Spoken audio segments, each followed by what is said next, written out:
വീണ്ടും ഒരു good morning. അപ്പോൾ രാവിലെ 5 മണിക്ക് എണീറ്റു, 4:30 എണീറ്റു, 5 മണിക്ക് റെഡിയായി. ഇതായിപ്പം 5:15 നമ്മൾ ഇറങ്ങാൻ പോകുന്നു. ഇന്നിപ്പോൾ നേരെ ഹൈദരാബാദ്, 800 കിലോമീറ്റർ ഉണ്ട് ഹൈദരാബാദ് പിടിക്കാനുള്ള പരിപാടി. ഉറക്കം നല്ലവണ്ണം ശരിയായില്ല ഇന്നലെ, എന്താ ഒരു വല്ലായ്മ, അങ്ങനെ നല്ലതായിട്ട് ഉറങ്ങിയിട്ടില്ല. കുഴപ്പമില്ല, എന്നാലും ക്ഷീണമൊന്നും വലുതായിട്ടൊന്നുമില്ല. അപ്പോൾ ഇനിയിപ്പോൾ വണ്ടി കയറിയിട്ട് നേരെ പോയി ഒരു 1.5 മണിക്കൂർ കഴിഞ്ഞിട്ട് ബ്രേക്ക്ഫാസ്റ്റ് കഴിക്കാം. ബ്രേക്ക്ഫാസ്റ്റ് കഴിച്ച് വീണ്ടും യാത്ര കഴിഞ്ഞ് വീണ്ടും യാത്ര, അതാണ് പ്ലാൻ. ഓക്കെ, അപ്പോൾ ഈ യാത്ര ചെയ്ത് അതൊരു രസമാണ്. നമ്മളൊരു സ്ഥലത്തുനിന്ന് തുടങ്ങി ഇങ്ങനെ യാത്ര ചെയ്ത് ദൂരത്ത് പോയി നമ്മുടെ ലക്ഷ്യസ്ഥാനത്ത്. അത് ജീവിതത്തിലായാലും യാത്രയിലായാലും അങ്ങനെയാണ്. നമ്മൾ ഒരുപാട് സഞ്ചരിക്കേണ്ടി വരും. ആ സഞ്ചാരത്തിൻ്റെ ഇടയിൽ ഒരുപാട് അനുഭവങ്ങളുണ്ടാകും, ഒരുപാട് കാഴ്ചകളുണ്ടാകും. അതിനെല്ലാം വിലയിരുത്തിക്കൊണ്ട് നമുക്ക് നമ്മുടെ പുതിയ അറിവുകളും പാഠങ്ങളും പഠിക്കാൻ പറ്റും. യാത്രയുടെ ഗുണം അതാണ്. നമ്മളെപ്പോഴും നല്ല ഉന്മേഷമായിട്ടിരിക്കും, ആക്റ്റീവായിരിക്കും. നമുക്ക് പ്രായം പോകുന്നത് അറിയില്ല. എല്ലാവരും സാഹചര്യം പോലെ കണ്ട് നിങ്ങളുടെ, അതായത് എല്ലാവർക്കും എപ്പോഴും യാത്ര ചെയ്യണമെന്നില്ല, അങ്ങനെ ചെയ്യാൻ പറ്റത്തില്ല. എന്നാലും സാഹചര്യം പോലെയും നിങ്ങളുടെ അവസ്ഥ പോലെയും യാത്രകൾ ചെയ്യുക. അവനവൻ്റെ എങ്ങനെയാണോ സാമ്പത്തിക അവസ്ഥ അതനുസരിച്ച്. ഇപ്പോൾ യാത്ര ചെയ്യാൻ വേണ്ടി ഭയങ്കര പോഷായിട്ടൊരു സെറ്റപ്പിൽ യാത്ര ചെയ്യണമെന്നില്ല, എങ്ങനെ വേണമെങ്കിലും യാത്ര ചെയ്യാം. അവരവരുടെ ആരോഗ്യസ്ഥിതി, ചിലർക്കിപ്പം ഒരു നോർമൽ ഒരു റൂം മതിയാവും, അല്ലെങ്കിൽ നോർമൽ ഫുഡ്, അല്ലെങ്കിൽ നോർമലായിട്ടുള്ള എല്ലാ കാര്യവും. ചിലർക്ക് ഇപ്പം ഈ ചില പ്രോബ്ലംസ് ഉള്ളവർക്ക്, ഇപ്പോൾ ആരോഗ്യപരമായിട്ടുള്ള എന്തെങ്കിലും പ്രശ്നങ്ങളുള്ളവർക്ക് അതനുസരിച്ചിട്ടുള്ള റൂമും അതനുസരിച്ചിട്ടുള്ള ചുറ്റുപാടും എല്ലാം ഒരുക്കേണ്ടി വരും. അപ്പോൾ അതിന് സാമ്പത്തികം കൂടും. അപ്പോൾ എന്തായാലും അവനവൻ്റെ സാമ്പത്തികവും സാഹചര്യവും ആരോഗ്യവും അനുസരിച്ച് യാത്രകൾ ചെയ്ത് ജീവിതം സുന്ദരമാക്കൂ. മറ്റുള്ള എന്തെങ്കിലും ആരെങ്കിലും ഉപദ്രവിക്കാനും ആരെങ്കിലും കുറിച്ച് കുറ്റം പറയാനുമുള്ള സമയം നമ്മൾ ഇതിനൊക്കെ ഉപയോഗിച്ച് കഴിഞ്ഞാൽ ജീവിതം സുന്ദരമാവും. പിന്നെ നല്ലവണ്ണം ജോലി ചെയ്യുക, കഠിനമായി അധ്വാനിച്ച് കാശുണ്ടാക്കുക, എങ്കിലേ എല്ലാ കാര്യങ്ങളും ഉണ്ടാവുള്ളൂ. അപ്പോൾ നമ്മൾ യാത്ര തുടങ്ങാൻ സമയമായി. ഓക്കെ, ഇനി വണ്ടിയിലോട്ട്. കഹാനിമേ എക്ക് ട്വിസ്റ്റ് താ.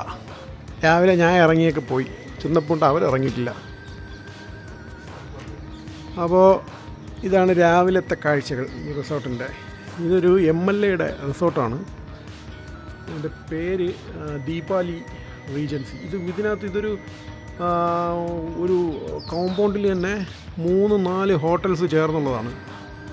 ഉള്ള നല്ല പ്രോപ്പർട്ടി, നല്ല സുഖകരമായ സ്റ്റേ ആയിരുന്നു. വേറെ പ്രശ്നങ്ങളൊന്നുമില്ല, വലിയ റേറ്റുമല്ല. 2 റൂമിനെല്ലാം കൂടെ നമുക്കൊരു 4,800 രൂപ 2 റൂമിന്. അപ്പോൾ അതൊരു വലിയ റേറ്റൊന്നും പറയാൻ പറ്റില്ല. നമ്മൾ ട്രിവാൻഡ്രത്തൊക്കെ ഈ റേറ്റിന് കിട്ടുക എന്ന് പറയുന്നത് പ്രയാസമാണ്. അവിടെയൊക്കെ ഈ ഇതുപോലുള്ളൊരു ഹോട്ടലിൽ എങ്ങനെയായാലും ഒരു 5,000 രൂപ അടുപ്പിച്ച് റെൻ്റാവും ഒരു റൂമിന്. നമുക്ക് 2 റൂമും കൂടെയാണ് ഈ വിലയ്ക്ക് കിട്ടുന്നത്.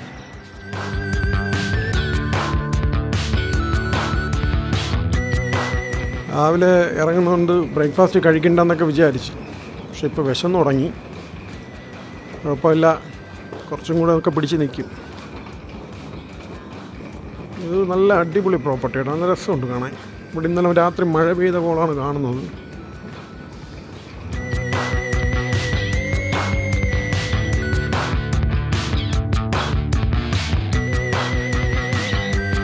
നമുക്ക് പാർക്കിംഗ് വരെ പോവേണ്ട വണ്ടി വന്നു, ബഗ്ഗി.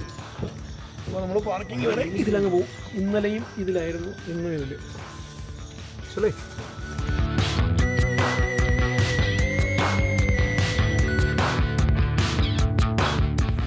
ഇവരിവിടെ പൊടിക്ക് വേണ്ടി വെള്ളം അടിക്കുകയാണ്. നമ്മളവിടെയൊക്കെ വെള്ളം അടിക്ക് വേറെ പേരാണ് പറയണത്. ഇത് ആ വെള്ളം അടിയല്ല, ഇത് വെള്ളം വീഴ്ത്തുന്ന പരിപാടി.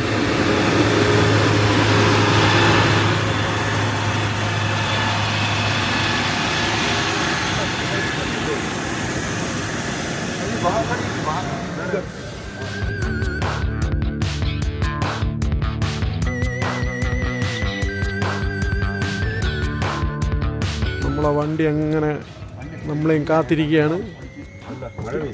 മഴ പെയ്താണ്, ബാരിഷ ഹുവാത്താ കൽ.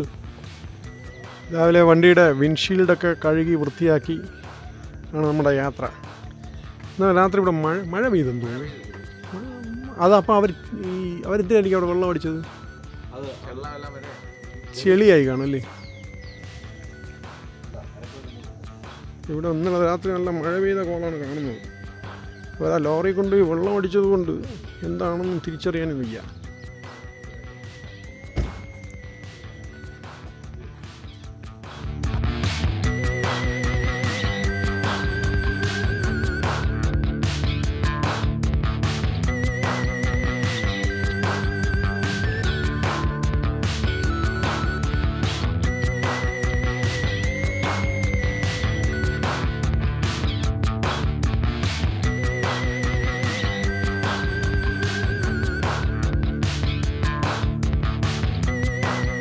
ബ്രേക്ക്ഫാസ്റ്റ് കഴിക്കാൻ വേണ്ടി വന്നു. ഒരു ഹോട്ടലിൽ ഇറങ്ങി നോക്കിയപ്പോൾ 2 റൈഡേഴ്സ്. ഒരു KA രജിസ്ട്രേഷൻ, കർണാടകയാണെന്ന് തോന്നുന്നു. പക്ഷെ മിക്കവാറും മലയാളിയായിരിക്കും കേട്ടോ. മലയാളികൾ ഇങ്ങനത്തെ ഒരു റൈഡൊക്കെ പോകും.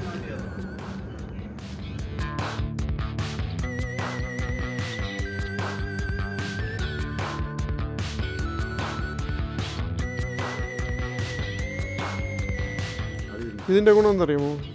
അഥവാ ചരിഞ്ഞ് വീണാലും ഇത് പ്രൊട്ടക്റ്റ് ചെയ്തോളും.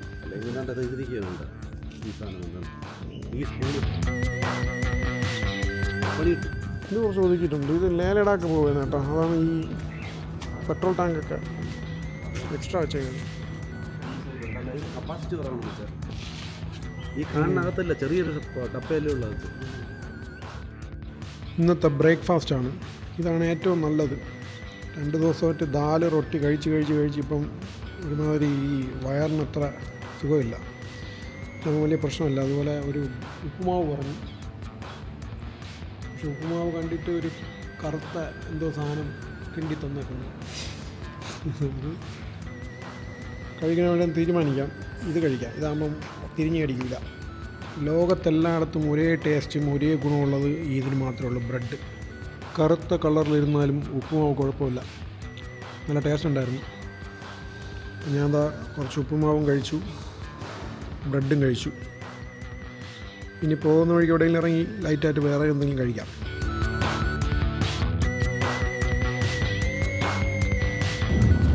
നമ്മളിപ്പം സിയോനി എന്ന് പറയുന്ന സ്ഥലം എത്താറായി.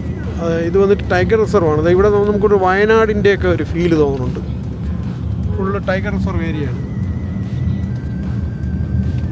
പിന്നെ ഇനി പെഞ്ച് അതും ടൈഗർ റിസർവാണ്. അതും പോകുന്ന വഴിക്ക് തന്നെയാണ്. അവിടെയാണ് നമ്മൾ ഈ ഫ്ലൈ ഓവർ വഴിയാണ് പോകുന്നത്. താഴെ കാടും.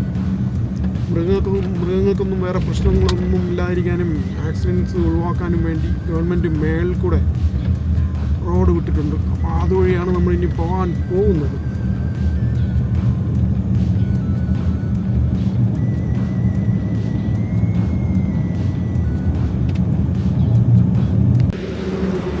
നമ്മൾ ഇടയ്ക്കൊന്ന് ഇറങ്ങി യൂറിനൊക്കെ പാസ് ചെയ്തിട്ട് നിന്നപ്പോൾ നമ്മൾ പരസ്പരം പറഞ്ഞ് ഇവിടെ പാമ്പുള്ള സ്ഥലമാണ് സൂക്ഷിക്കണമെന്നൊക്കെ. അപ്പം അങ്ങനെയൊക്കെ പറഞ്ഞുകൊണ്ട് നിന്നപ്പോഴാണ് പെട്ടെന്ന് ഒരു കാര്യം ശ്രദ്ധിച്ചത്.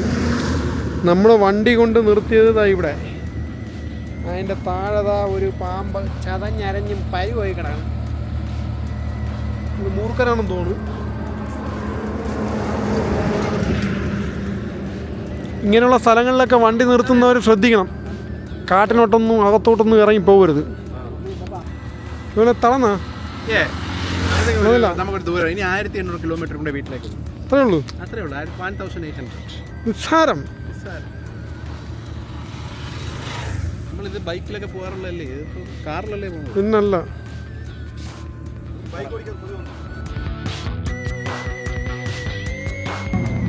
നമ്മളിപ്പം പെഞ്ച് ടൈഗർ റിസർവിലെത്തി. അപ്പോൾ ഇതിൻ്റെ ഒരു പ്രത്യേകത എന്ന് പറഞ്ഞാൽ 2 സൈഡും കണ്ടോ ഈ ഫെൻസിങ് ഇങ്ങനെ അടിച്ചിട്ട് താഴെയാണ് ഫോറസ്റ്റ് പോണത്. അപ്പം വന്യമൃഗങ്ങൾക്ക് വേറെ ശല്യമൊന്നുമില്ല ഉണ്ടാകാതിരിക്കാനായിട്ട് റോഡ് മേളിൽ കൂടെ അങ്ങ് വിട്ടൊക്കെയാണ്.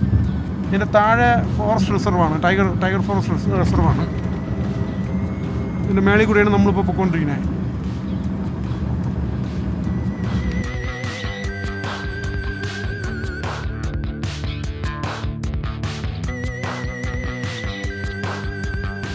നമ്മൾ ഇപ്പം വരുന്ന വഴിക്ക് തന്നെ പെഞ്ച് ടൈഗർ റിസർവിനകത്തൊരു ചെറിയ റെസ്റ്റോറൻ്റ് ഉണ്ട്. നല്ല ആംബിയൻസ് ആണ് ഇവിടെ.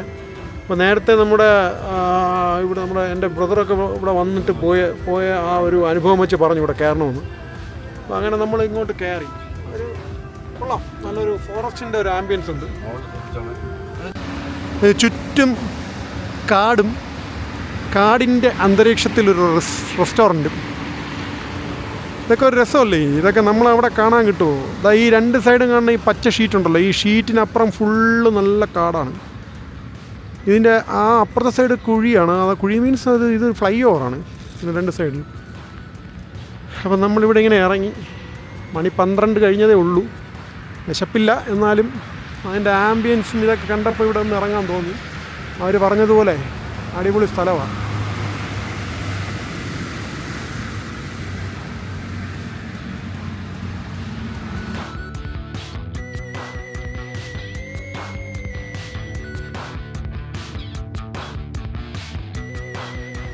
ഇത് നമ്മുടെ നേരത്തെ നമ്മൾ കാണിച്ച റോഡിൻ്റെ താഴെയുള്ള ഭാഗമാണ്. ഇവിടെ ആ അരുവിയുണ്ട്, അത് അവിടെ അത്രയും ടൈഗർ റിസർവാണ്. ഇവിടെ ടൈഗർ, ആന എല്ലാം വരും. ഇതാ കാണുന്നതാണ് നമ്മുടെ റോഡ്. ഇതാ അവിടെ കാണുന്നതാണ് റോഡ്. ആ റോഡിൻ്റെ താഴെയാണ് ഈ ടൈഗർ റിസർവ് വരുന്നത്. ഇങ്ങനെ ഇതുപോലെ നമ്മുടെ ആ ബന്ദിപ്പൂരൊക്കെ ചെയ്ത് കഴിഞ്ഞാൽ ഈ രാത്രി പിന്നെ യാത്രാ നിരോധനമൊക്കെ നമുക്ക് ഒഴിവാക്കാം. മേളിൽ കൂടെ അങ്ങ് പോകേണ്ട വണ്ടികളെല്ലാം മേളിൽ കൂടെ അങ്ങ് പോകും.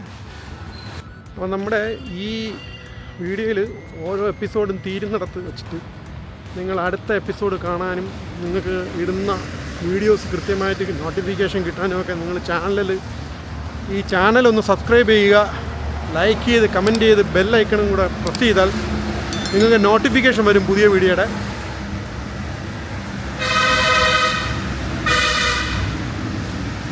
അതിൻ്റെ പുറകിൽ പോകുന്നതല്ല റോഡാണ് ഇവിടെ കാണുന്നത്. എൻ്റെ പുറകിൽ കാണുന്നതാണ് ഇവിടുത്തെ റെസ്റ്റോറൻറ്റ്. നല്ല പിന്നെ വടയുടെയൊക്കെ മണം അടിക്കുന്നുണ്ട്. വടയല്ല, ഇവിടെ മറ്റേ പാവം എന്ന് പറയും, വടാപ്പാവം. ഓരോരുത്തർ ഫോട്ടോ എടുക്കാൻ വിടുന്ന പാടാണ് പല പോസിൽ. ആ പാറപ്പുറത്ത് നിന്ന് ഇപ്പോൾ പുറകോട്ട് വീണാണ്.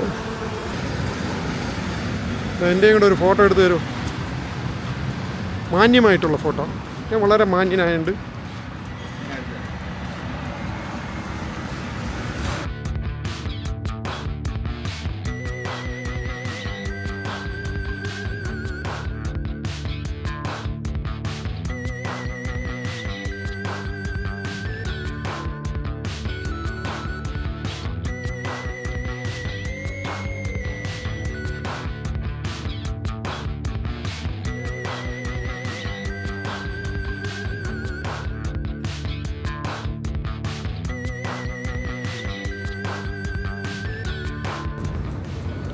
ഇവിടെ സ്റ്റേയും ഉണ്ട് കേട്ടോ.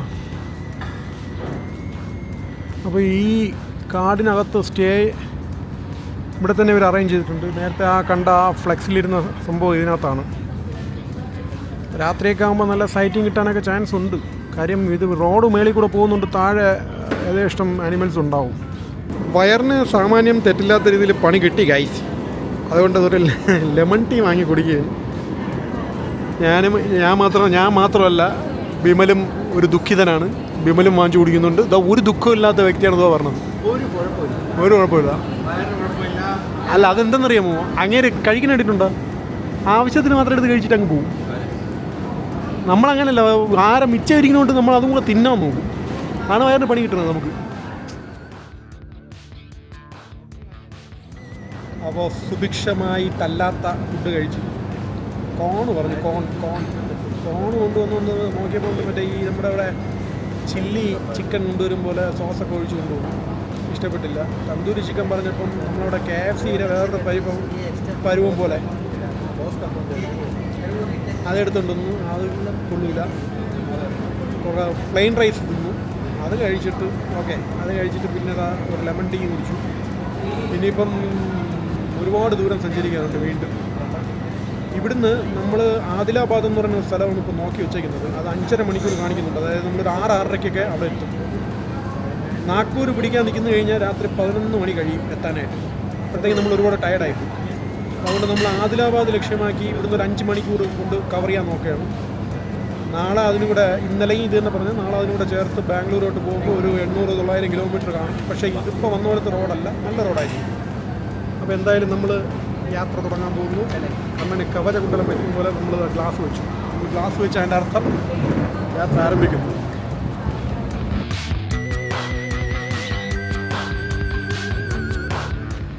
നമ്മളത് വണ്ടിയുടെ അടുത്തെത്തി. ഇനിയിപ്പോൾ കയറുന്നു, യാത്ര പോകുന്നു. ഓക്കെ സ്റ്റാർട്ട് ചെയ്യുന്നു. ഓക്കെ, നമ്മളിപ്പോൾ മഹാരാഷ്ട്ര കയറി. മഹാരാഷ്ട്രയിൽ നിന്ന് തെലുങ്കാനയിലോട്ട്, മഹാരാഷ്ട്ര നമുക്ക് കുറച്ച് ദൂരമേ ഉള്ളൂ. അടുത്ത് ഇനി തെലുങ്കാനയിലോട്ട് കയറാനായിട്ട് നോക്കുന്നു.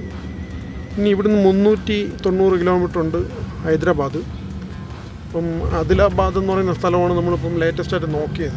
അപ്പോൾ അവിടെ സ്റ്റേ ചെയ്യാം എന്നുള്ളൊരു തീരുമാനത്തിലിരിക്കുന്നു. ഇപ്പോൾ റോഡ് ഒരുവിധം നല്ല റോഡായി. ഈ റോഡ് വലിയ കുഴപ്പമില്ലല്ലേ?